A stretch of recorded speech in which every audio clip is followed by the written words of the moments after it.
ত্রয়োদশ জাতীয় সংসদ নির্বাচনে ভোটার তালিকায় অন্তর্ভুক্ত হতে বিএনপির ভারপ্রাপ্ত চেয়ারম্যান তারেক রহমান আবেদন করলেন।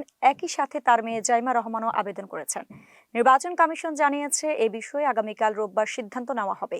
17 বছর যুক্তরাজ্যে নির্বাসিত জীবন কাটিয়ে দেশে ফেরার 2 দিন পর আজ দুপুরে ঢাকার আগারগাঁওয়ে নির্বাচন ভবনে যান তারেক রহমান। তার সঙ্গে মেয়ে জাইমাও ছিলেন।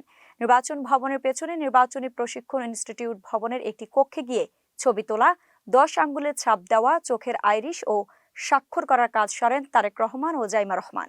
গত বছর জুলাই অভ্যুত্থানের আওয়ামী লীগ ক্ষমতাচ্যুত হওয়ার পর গঠিত অন্তর্বর্তীকালীন সরকার আগামী ফেব্রুয়ারিতে ত্রয়োদশ সংসদ নির্বাচন ও গণভোটের পথে এগোচ্ছে। আগামী 12 ফেব্রুয়ারি ভোট গ্রহণের দিন রেখে তফসিলে ঘোষণা করেছে ইসি।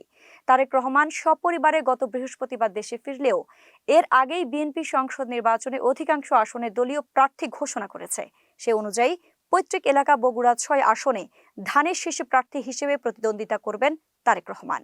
তার পক্ষে স্থানীয় নেতারা ইতিমধ্যে মনোনয়নপত্র সংগ্রহ করেছেন।